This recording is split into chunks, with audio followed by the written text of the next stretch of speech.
Beta tests in any genre of gaming is a hard subject to nail down. Every person has a different definition on what a beta should have in it, how long it should last, what factions, mechanics, weapons, etc. should be available, even how far you should be able to progress inside the game.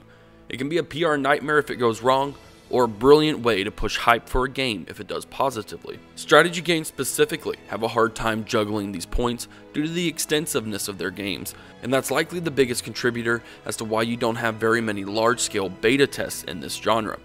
That being said, today's quick video is going to touch on one game that accomplished a very successful closed beta, Anno 1800. Let's dive into it.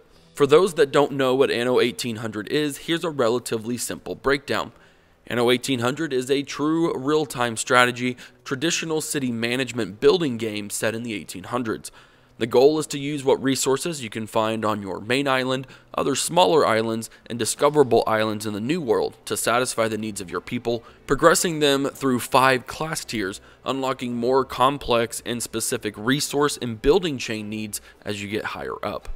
You'll be competing against other players or AI, though that doesn't mean it's purely economical. Naval Warfare will be the form of combat in the game, and it will allow you to dominate trade routes, establish blockades, or take over other players' islands for your own. So as you can see, there are a lot of mechanics, objectives, buildings, economics, and units to consider in this game, and therefore a lot to establish for the beta. No doubt there was a lot of talks as to what aspects to include for this beta, as you don't want to give away the whole game, but you also don't want to provide too little for the players to get into. Anno 1800 chose the middle ground, literally. With 5 class tiers, they capped the beta at level 3. For experienced players of Anno, level 3 was fairly easy to accomplish, and only needing potentially 2 islands worth of differing resources and chains to manage, not too intensive. For beginning players though, capping at tier 3 gave them a solid lesson in how to manage a series of resource chains without overwhelming the player. By tier 3, you probably have a dozen or so different chains to balance, which doesn't seem like a lot once you realize what the higher tiers take to accomplish. This gets you a good chunk into the game so that you can have some opinions on the economic balance and the mechanics. Getting into tiers 4 and 5 would have potentially been overwhelming, as you would then be managing several islands and resource chains at once, which isn't the real point of the beta. Getting your feet wet so you can give quality feedback, that's the idea, and it helped make this beta work like it should. As I mentioned earlier, Naval Combat is the only type of warfare present in this game. Most of the ships you can build were present in the beta. Combat's pretty straightforward with nothing really to hide, so it makes sense there was access to them. However, I think the primary reason we could build up these massive ships was for the expedition's sake. Taking these smaller ships into those expeditions would usually result in failure. So to allow the players some fun during these reward-based expeditions in the beta, they allowed bigger and badder ships that could make that trip and succeed with greater chance.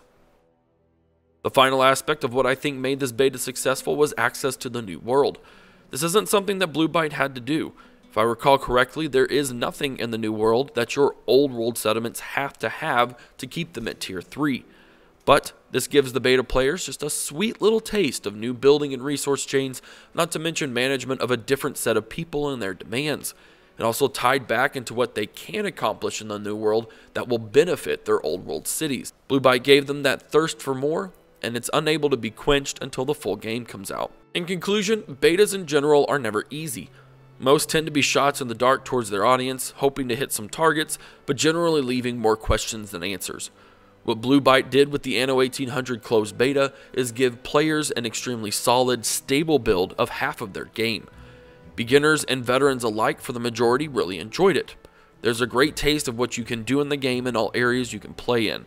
But more importantly, it jumped Anno 1800 from a game you may or may not have heard of to something that tens of thousands, if not hundreds of thousands of people tuned in to watch on Twitch and YouTube in just its beta form. If you did miss out on the closed beta, publisher Ubisoft announced an open beta from April 12th through the 14th, with the full game releasing April 16th. If you plan on buying the game and would like to support the channel, you can find the Games Planet link in the description below as well as in the comments section. Did you play the beta, or did you watch others play it? Let me know what you thought of the beta in the comments section below as well. What were your thoughts? Did you like it? Did you not like it? And what do you think you plan on accomplishing within the game? Be sure to subscribe to the channel for more gaming news, reviews, and discussion. This is HvorHavoc, and I'll see you in the next one.